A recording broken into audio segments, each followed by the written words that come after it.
G'day, g'day. My name's Alan Gamble. Welcome to another episode of Aussie Box Office Charts, where we had one battle between the top two of The Bad Guys 2 and one battle after another. Let's dive in. At number one, we have The Bad Guys 2. It did end up victorious with its week 2 hold of plus 31%. That is what we call a school holiday boost, bringing in $1.9 million for a current total of $6.5 million. That is one of the best holds of the year. We will have a look at those just in a little bit. At number two, we have One Battle After Another. The best PTA opening as far as I can tell, but we are lacking records for Boogie Nights in 1997, Magnolia in 1999, and Punch Drunk Love in 2002. Previous openings were between 150 and 300,000, but we'll have a quick look at that a little bit later. It brought in $1.8 million for a current total of just over $2 million. The Conjuring Last Rites moves down to third in its fourth week of release, dropping 39% with another $900,000 for a current total of $13.1 million. Gabbys Dollhouse, the movie, brings in $800,000 with its opening week for a current total of $1.7 million, because that is what we call school holidays. So the opening weekend opens on a Thursday through to Sunday, and any days during the week that the movie's open goes on to that total. So this one opened a little bit earlier, and all that money goes on to that $1.7 million. At number 5, we have Demon Slayer Infinity Castle with $748,000, its third weekend release, dropping another 51% for a current total of $8.7 million. That is still obviously the highest grossing anime in Australian history. It's got that record, it's not going anywhere. Moving on to 6 through 10, at number 6 we have Downtown Abbey, the grand finale, with another $600,000 in its third week of release, dropping 36% for a current total of $4.9 million. Kangaroo sticks around at number 7 with another $600,000, gaining 21% in its second week of release for a current total of $1.7 million.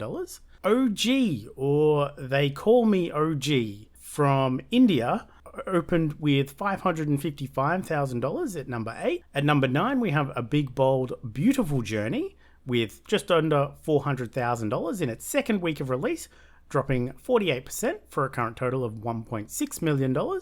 And rounding out the top 10 is The Roses with another $200,000 in its fourth week of release, dropping 42% for a current total of $3.8 million.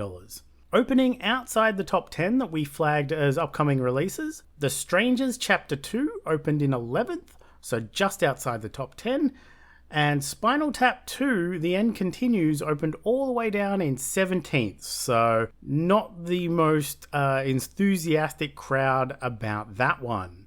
Alright, just a quick look at Paul Thomas Anderson, his opening releases. Pretty clear as day. One Battle After Another opened with $1.8 million, is by far his biggest opening in Australia. As I said earlier, no records that I could find for Boogie Nights, Magnolia, or Punch Drunk Love. There Will Be Blood in 2007 opened to $300,000. The Master in 2012 opened to $152,000. Phantom Thread in 2017 opened to just over $300,000. And Licorice Pizza, which I was not a fan of, in 2021 opened to $128,000. Now, Paul Thomas Anderson typically makes more awards movies.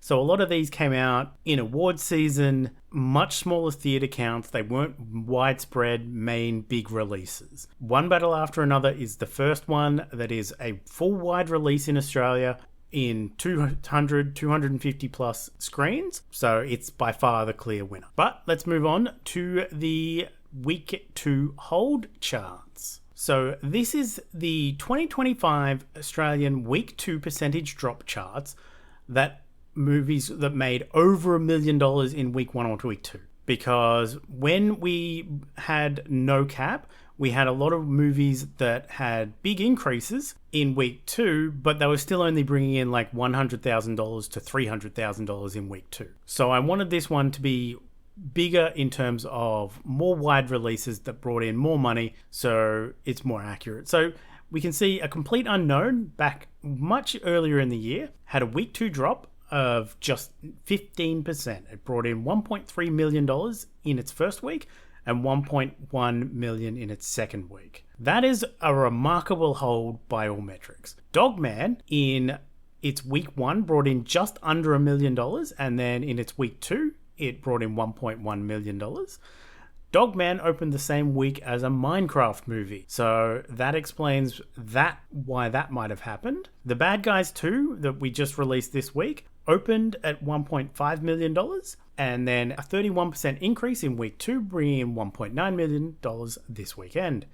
Sinners, earlier in the year, opened to $1.3 million, and then brought in just over $2 million in its second week for a plus 54%.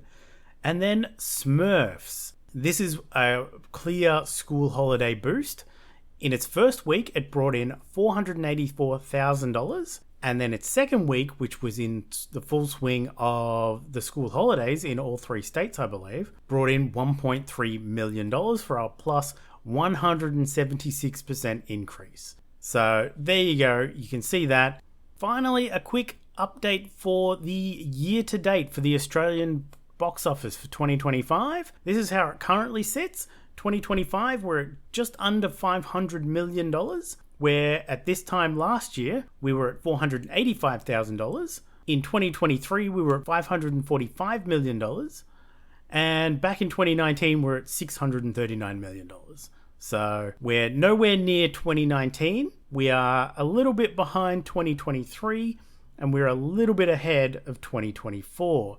If we flash back to earlier this year, a couple of months ago, we have actually, looks like we've lost ground to 2024 with a bit of a weaker month or two. We were at 400 million compared to 376 million. So we have lost a little bit of ground there with a weaker, but we have an Avatar coming out this year. So who knows what's going to happen. And looking at the top 10 for 2025, so all 2025 releases, no major changes, in fact, no changes at all this week, apart from a couple of movies freezing their gross.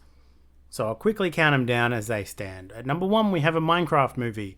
At number 2, we have Lilo and Stitch. At number 3, we had Jurassic World Rebirth. At number 4, How to Train Your Dragon. At number 5, we have F1 the movie. Number 6 is Superman. At number 7, with a final gross of $23.6 million, is Mission Impossible The Final Reckoning. At number 8, we have Fantastic Four First Steps. At number 9, we have Paddington in Peru. And number 10, we have Bridget Jones' Mad About the Boy. So no changes at all this week, just slight balance adjustments based on additional revenue. That's how the top 10 for 2025 currently sits. Moving on to upcoming theatrical releases. In wide releases, in the 2nd of October, there is one missing here. It's on limited releases, but it turns out it's going to be in every cinema everywhere. So if you want to see any of these others, good luck competing against that. We have The Smashing Machine, the latest movie from Benny Safdie, who wrote and directed this one, starring The Rock, who actually looks like he's putting in effort for this one. I am going to try and catch that this weekend. We have Kantara, A Legend, Chapter 1, a Kannada language action movie out of India. We also have Him. The mixed reviews from the new movie from Justin Tipling makes its way to Australia, starring Tyreek Withers, Marlon Wayans, Julia Fox, and Tim Heidecker. We also have Good Boy, a new unique horror movie from the perspective of a dog, directed by Ben Leonberg.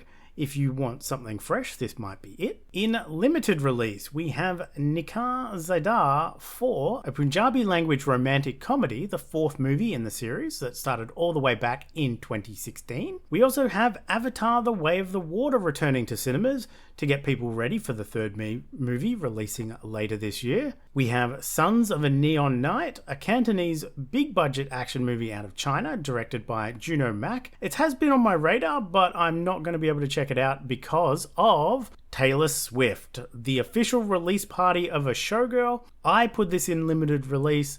It turns out, checking Cinema Times, it is in massively wide release, consuming almost every screen in every cinema that I checked.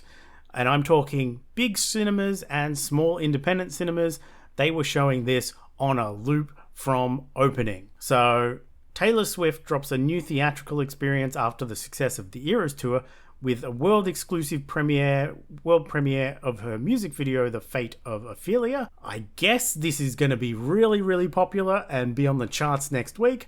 I am not going to see it. I'm going to try to see any of the other movies.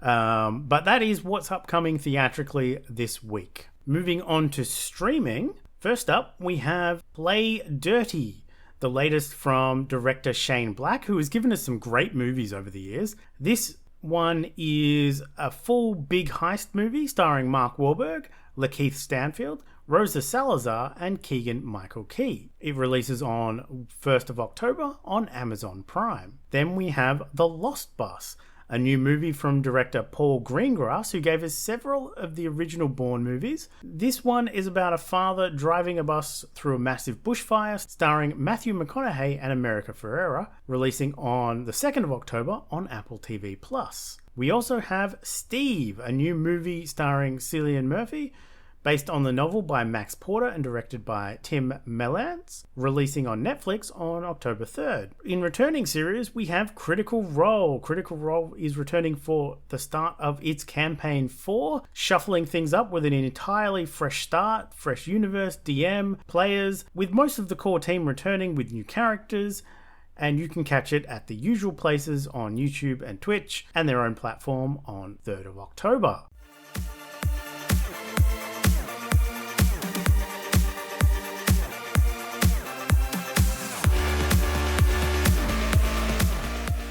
With 4 movies watched for this week's challenge, let's dive in. First up was 2022's Return to Seoul, directed by David Chu and starring Park Ji-min, Oh Kwang-rock, and Guka Han. Telling the true story of a French Korean who was put up for adoption as a child and then adopted by a French couple, returning to discover her roots and who she is as a person. I really like this one. Strong unfolding of character as they journey of self-discovery and reflection and growth. Great vibes, great soundtrack as well. Was one that was on my list for a long time, finally checked off. Next up was the latest Paul Thomas Anderson movie, One Battle After Another, starring Leonardo DiCaprio, Sean Penn, Chase Infinity, and also Wood Harris. A former revolutionary in hiding is looped back into his old life when a rival from his past has to clean up a few things for a new opportunity. While PTA is very hit and miss for me, I did not enjoy Licorice Pizza, but I really like this one. Performances all around were top shelf, Sean Penn and Benicio del Toro being incredible. The culture and the issues that are on display are timely and far too relevant. It starts off as a bit more sexier than I would have expected, but also it did not feel its length for me, which is a big sell. Great 2025 movie, will probably pick up some awards towards the end of the year. Moving on was The Valet from 2022, directed by Richard Wong, starring Eugenio Derbez, Samara Weaving, and Max Greenfield. A rom-com with the twist of a famous actor having to date an average Joe valet in order to distract from some rumour mill headlines, rising above what this could have been, carried largely by an excellent performance by Eugenio Derbez that just kind of made it more than it should have been. Good humour, good comedic timing, a lot of heart when it's needed, but a really good time. Finally was Heathers from 1988 or 1989, directed by Michael Lehman, starring Winona Ryder, Christian Slater, Shannon Doherty, and Lisanne Falk. A high school black comedy that involves multiple people being killed over small things when a new kid joins the school. I can see why this one has the reputation it does. Very solid black comedy, touches on some fairly potent issues of the time, but also in a fairly cleverly done way. Good time. Taking a look at this week's challenge for Cat and Mouse, so things like Shadow and Stalked, The Confidence Game, Relentless Pursuits, and Crime and Heist things. So we've got a few things there like The Vast of Night, Sicario, Blue Ruin and Brick, Gone in 60 Seconds, and Joyride. Let's have a look at my shortlist. I've got things like Alone in the Dark, The Italian Job, The Sting, Primitive War, Odessa, Sisu and Cop Shop could be a player, New Best Friend, Da Five Bloods, so we'll see how we go.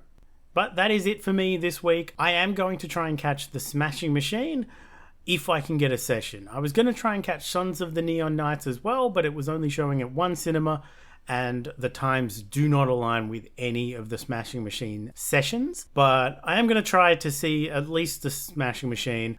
If you're heading out to Taylor Swift, enjoy. you have ample screens to catch it on. I can't believe how many screening times this movie is getting, but anyway, it should bring in a lot of money and be on the charts next week.